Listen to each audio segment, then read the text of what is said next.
You just committed here tonight that your running mate, if you get the nomination, will be a woman? Yes. Obviously, we don't know who that woman would be. Susan Rice is being talked about as a potential VP nominee. That's right. There's a lot of speculation over who he'll pick as his vice president. But did you know that only 2 women have ever been chosen to be vice presidential nominees on major party tickets?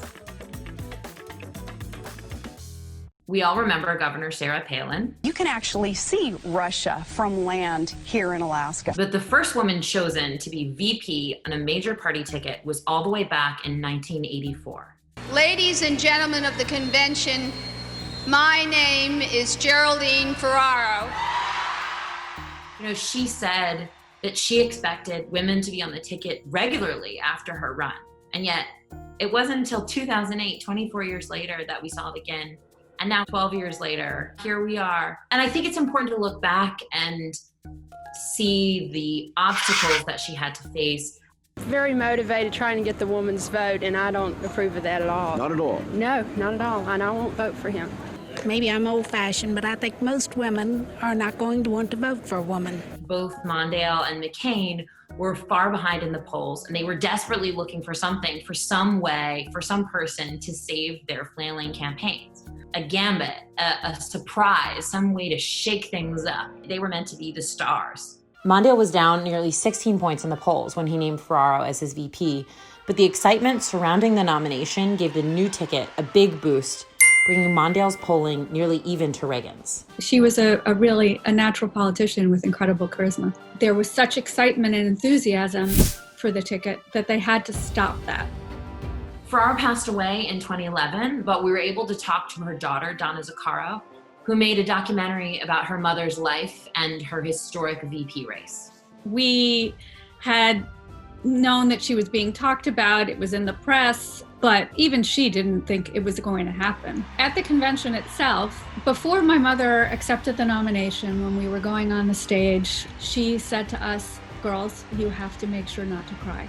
It's an emotional moment, but we all have to be strong, and we have to show that women are strong enough for this job, and we can't cry." What do you think about that today? I think there are moments when it's appropriate for people to get choked up, and I think that humanizes them. I think that moment wasn't the right moment for her to show any weakness. She had to show strength. Why do you think it is that the U.S. is so far behind the rest of the world when it comes to women in leadership? We think of ourselves as such a progressive country and democratic country, and yet we haven't had representation by more than half of the population. So it's confounding. But we had 6 credible presidential candidates, and that was huge progress. But on the other hand, they're still scrutinized for many of the same reasons. Yes, I mean, I'd say that there's been huge progress that has been made, but of course it's never enough. When my mother first ran with Mr. Mondale, they couldn't raise their arms together, which was a sort of unity thing that most candidates always do, because they were concerned, first of all, about them holding hands, but then also whether her slip would show, whether her bra would show. I mean, you know, you saw with the 6 presidential candidates, people were still talking about their hair and their clothing. You hear a lot when people are the first, they feel this extra pressure to perform, to be perfect, to pave the way. Did she have a sense of that? Did she feel that? Did she talk to you about it? Definitely. Oh, she felt huge responsibility for all women, really. She could change what people thought was possible for women and open doors of opportunity. If she did a bad job, it could really backfire. Reagan was also incredibly popular. The economy was doing well. This week, we had some more good economic news. You know, vice presidential candidates can only affect the top of the ticket in a minimal way.